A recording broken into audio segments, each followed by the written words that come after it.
근데 그런 분들에게 어쩔 수 없이 이런 발치 진단을 내려야 될 때 저도 정말 마음이 아파요. 라는 항생제 연고도 써보고 그 다음에 넣고 하고 그렇게 했거든요. 그렇게 했더니 글쎄 이 어금니 주변으로 뼈가 차오르는 거예요. 오늘은 치아를 발치해야 된다는 진단을 받으신 분들에게 필요한 영상을 좀 준비해 봤어요.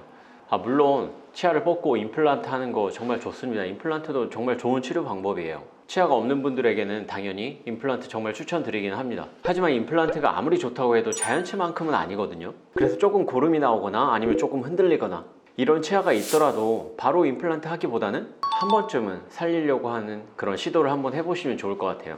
그럼 어떤 치아는 꼭 뽑아야 되느냐? 치아를 뽑는 건 크게 두 가지로 나눌 수가 있는데요. 충치가 너무 심해서 치아 머리 부분이 다 없어지는 거죠. 이런 경우에는 크라운을 보통 생각은 하시겠지만 크라운을 하지는 못해요. 왜냐하면 받쳐주는 치아가 없기 때문에 크라운을 못하고 이런 경우에는 바로 발치해야 돼요. 맞아요. 두 번째는 잇몸이 안 좋은 경우예요.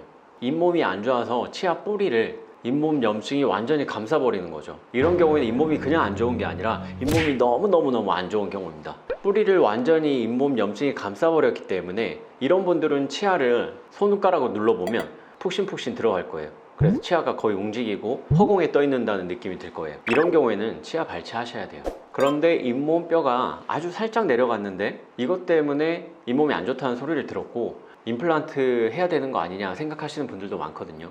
이런 분들은 무작정 치아를 뽑기보다는 잇몸 치료도 한번 해보고 항생제 연고도 좀 써보고 그리고 엠도게인이라고 불리는 또 약제가 있어요. 치주 조직 재생제 중에 하나인데 이런 약제도 써보면서 치아 주위 조직을 재생할 수 있게 한번 노력을 해보는 거죠. 치아 주위 조직이라고 하면 뭐냐면 잇몸뼈나 치아 뿌리에 있는 치주 인대 이렇게 두 가지를 치아 주위 조직이라고 해요. 그런데 염증으로 소실됐던 이런 치아 주위 조직을 이 엠도게인이라는 약제가 살려준다는 연구 결과가 있기 때문에 이런 부분을 조금 사용을 해보시면 좋을 것 같고요.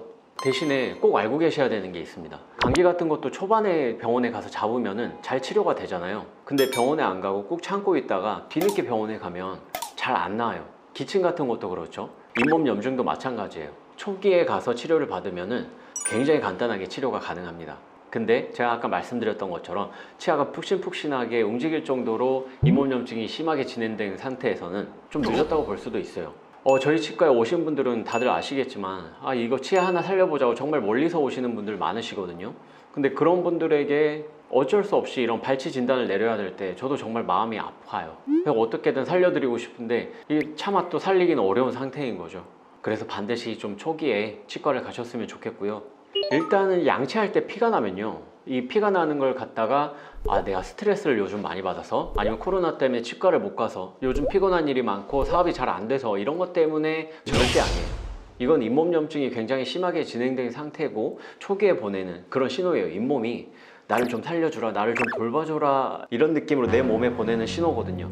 그래서 이런 신호들을 무시하지 마시고요. 저도 최근에 양치하는데 잇몸에서 피가 나는 거예요. 저 너무 깜짝 놀래가지고 다음날 치과에 가서 엑스레이도 찍고 스케일링도 받고 그랬더니 다행히 잇몸 염증이 잘 해결이 됐습니다. 그래서 꼭 치과에 가서 스케일링 받아보시고 여기서 피가 나는데 무슨 이상 없는지 한번 체크하려고 왔다 이렇게 말을 해주시면 의료진들이 잘 보고 원인을 파악해 주거든요. 그럼 그대로만 따라 하시면은 치아 하나 살릴 수 있는 거예요. 보험이 되는 진료이기 때문에 한 2만 원 정도 합니다. 그러니까 꼭 치과에 가보시면 좋겠어요. 자, 이렇게 초기에 치과에 가서 잘 잡으면 좋은데 좀 늦었어요.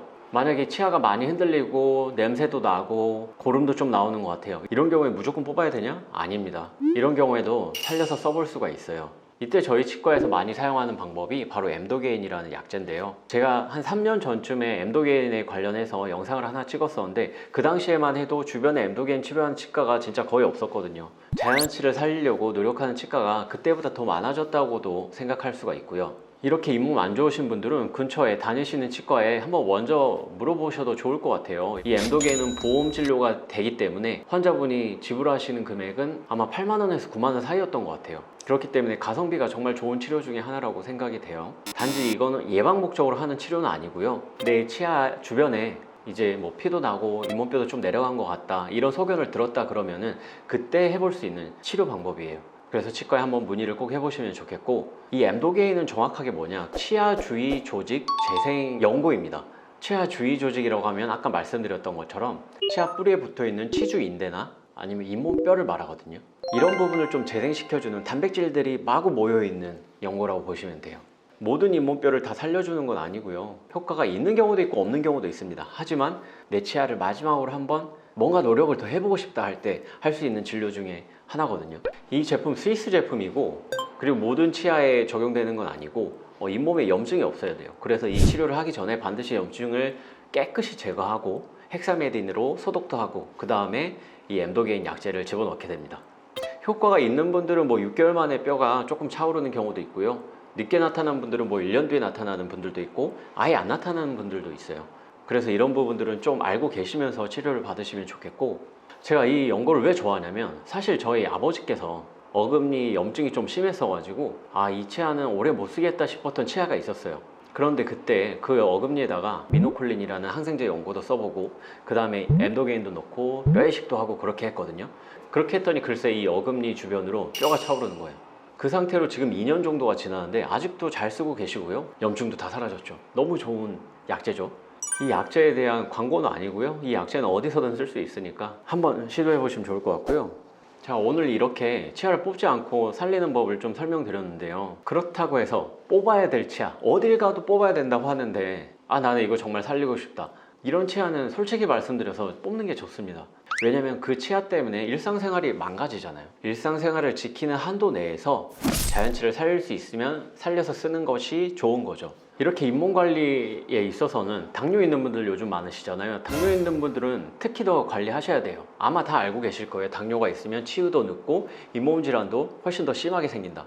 잇몸 질환이 개선되면 당뇨도 개선되고, 당뇨가 개선되면 잇몸 질환도 개선된다. 제가 만약에 당뇨가 있으면 2주일에 한 번씩은 치과에 가서 스케일링 좀 해달라고 할 거예요. 제가 장담 드리고 말씀드릴 수 있어요. 스케일링으로 확연하게 좋아질 수 있기 때문에 당뇨 있는 분들은 꼭 열심히 한번 잇몸 관리도 같이 받아보시기를 권유드리겠습니다. 영상 시청해 주셔서 감사하고요. 오늘도 좋은 하루 되세요. 치아.